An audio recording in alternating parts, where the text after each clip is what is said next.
Greetings, members, one and all of the Salivation Nation. 5 common myths about silver. Let's explore.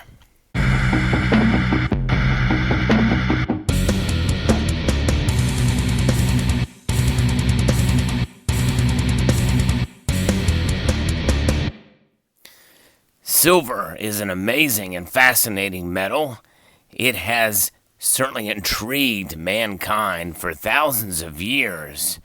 It is uses from money in exchange for goods and services, to health benefits, to industrial usage, to discoveries in the world of technology and science, makes it arguably one of the most diverse metals out there. Because of all of those reasons, people have been mesmerized by the metal, and there's been a lot of information about the metal and its use in terms of society, in terms of how it makes our lives better. But there's also been some misinformation out there as well. So we're going to kind of go through these 5 myths, and some of them may be a bit controversial, but I do believe that the best way to tackle the myths is to understand that the metal itself really speaks for itself. You know, its uses in science, technology, industry, and yes, as money, even today, is something that we can celebrate. But before we have to do that, we have to kind of take a look at the other side and take a look at the information at face value and try to assess and look past some of these myths to get a better understanding of this wonderful, shiny, and the most reflective metal on the periodic table. The first myth is that silver is an investment. Now, for most of us in this community, we hear that word thrown about so callously. But an investment is something that is out there that people put money in that will hopefully make them money in the future. But you have to first define what money is.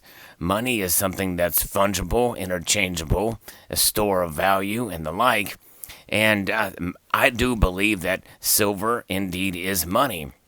And so because of money being what it is, it really can't be an investment. It doesn't pay dividends. It doesn't give you any returns. Silver, even though we do see it as money, I see it as sort of hibernating money, meaning that you can't take one of these silver rounds or silver coins and exchange it for goods and services. If you were to take one of these and buy groceries, bread, milk, and butter with it, more than likely you will get turned down because it is not a recognized form of currency in the commerce place that we see today. You cannot take a silver eagle and buy many goods and services with it.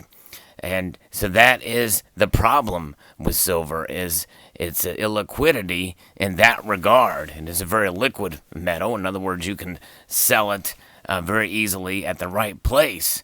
Recognizability is something to be celebrated with silver, but at the same time, it depends on what form it is in. Just like with currency, you know, when it says $1 on it, United States of America, you know what it is. This hunk of silver, which was my first self-poured silver piece, people don't know it's really silver.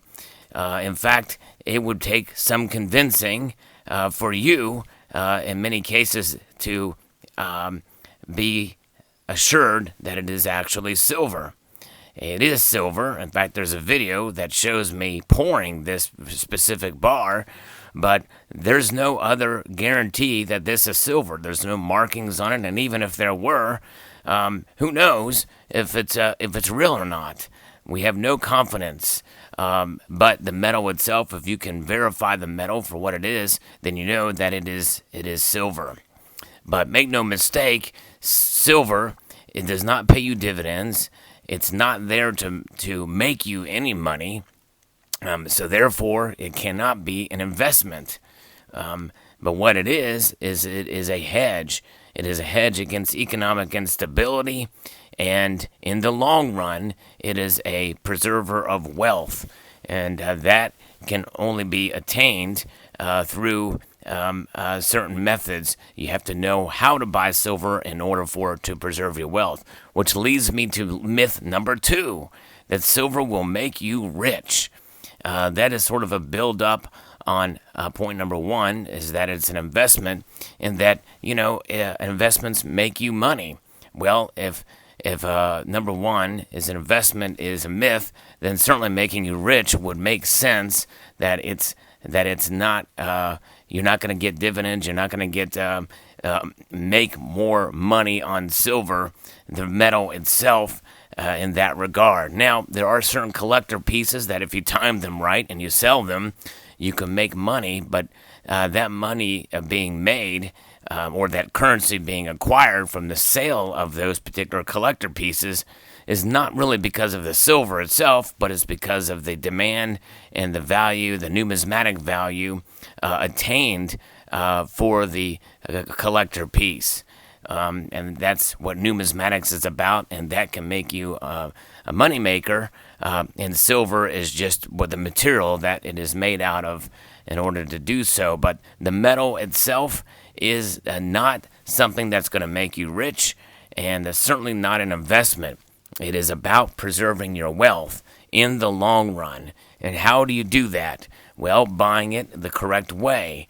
And the correct way to really buy silver as a stacker is to accumulate it utilizing what's known as dollar cost averaging. And that is where you make a purchase of silver when the price is low and when the price is high. Yes, that's right. You buy throughout. In other words, you average your cost, and the way I like to think about it is you buy more when the price is low and less when the price is high. And why would you buy when the price is high? Well, because you don't know where it's going to go from any particular point in time. It could go higher than what it is. And on the opposite end of the spectrum is that when the price is low, it could go even lower than what it is. And so that's why you average it out, but be smart about it, and that is to buy more when the price is low and less, sometimes much less, when the price is high. That's dollar cost averaging, and that's how you preserve your wealth in the long run, by averaging your cost in, taking into account premiums, especially at a time when you need to sell, when you lose even some of that spot price, a percentage above spot price, depending on the market at the time. So silver will not make you rich. Point number 3 is that it is disappearing. It is being consumed, making silver more rare each year. That is a common myth as well, a misconception about silver that I find fascinating. So many people think that because silver is consumed in industry and in technology and in science and for the biomedical fields, that it is just gone. It's set into landfills and never to be seen again. Well, that is a gross misconception, because as much silver is being mined each year, and make no mistake, there's a lot of silver mined each year, especially as a byproduct of other metals. Primary silver mining is producing less silver. The secondary silver mining is producing a lot of silver. And the silver that has been produced and is being, quote, consumed is completely recoverable. I mean, absolutely. Just as recoverable as gold is, silver is as well. Now, it may not be economically viable to do so at this point in time, but however, make no mistake, it can and has been done. I posted a video quite a while ago about how they were able to recover silver from sewage. That's right, sewage. It is being sifted out of sewage, and silver is being recovered in that regard. And so it can and will be done when the time is right, when it's economically viable to do so. Silver is not rare. It is a precious metal. It is rarer than the base metals out there, but it is the most common of the precious metals. Reason number 4 is that it will be at a ratio of 1-to-1 with gold. Believe it or not, there are some people who actually believe that silver will be at a ratio of 1-to-1 with gold. And that builds upon point number 3, is that it is disappearing and being consumed.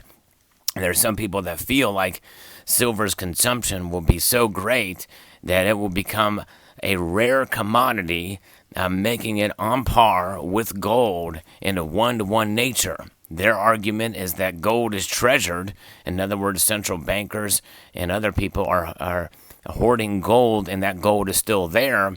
And when the time is right, it can be moved around very easily, whereas silver is being consumed, making it that much harder to recover and attain, if it's even done at all. And they're maybe making the case that it won't be done, and so that silver will become this ultra rare commodity and money and being utilized, and the demand will be so great that the price will be at 1-to-1 with gold. I think that's just wholly unrealistic, almost to the point of being irresponsible and getting people's hopes up that silver is just going to skyrocket to such a level, to an unrealistic expectation of where the metal should be. But make no mistake, the metal sells itself. Its utilization, its versatility is fascinating, but because silver is seen as a commodity, just as much so, if not even more so these days than ever before, and as money and as a preserver of wealth, as we all believe, that that should be enough for us to have a realistic view and an appreciation for the metal, for the properties that it contains.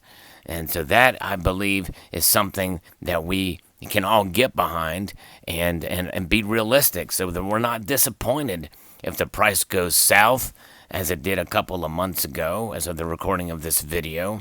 And when you understand the demand increases and the price increases, the premiums and the like.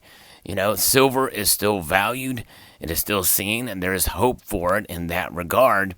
But you have to be realistic about the metal, and I believe that it's wise to hold on to that and also diversify even away from silver to some extent, and acquiring gold as well as the ultimate store of wealth and wealth preserver, and hedge against economic instability. But make no mistake, silver is a hedge against economic instability as well, and that is to be celebrated for sure. Which leads me to probably the most controversial point, but it really builds on the other 4 points, and that is that the price is manipulated.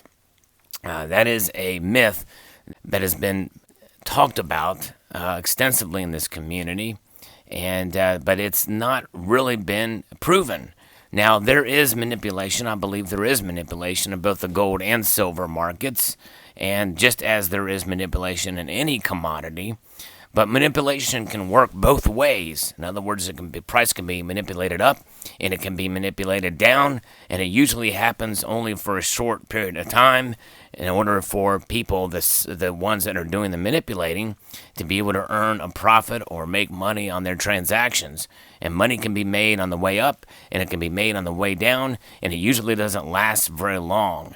Manipulation is something that has been argued about in this community for quite some time, but it has not really been substantiated, at least to the level that they claim it to be. Not saying it doesn't happen on a small scale, but it is not this widely massive conspiracy on the entire metals market. I believe that the price of gold and silver is largely due in part to natural market forces, which are extremely powerful. And given the complexity of the marketplace and the way it is, it would almost be almost impossible at this point in stage and how complex it is to orchestrate a massive manipulation scheme, in my view. Make no mistake, silver is still amazing. It sells itself. It is a metal that we hold, and it is self-evident. And that is the biggest selling point, I believe, for silver. I hope you enjoyed this video. Post your thoughts below. Would like to extend a multitude of gratitude to you all for taking the time to watch, and encourage you to please rate, share, comment, and subscribe.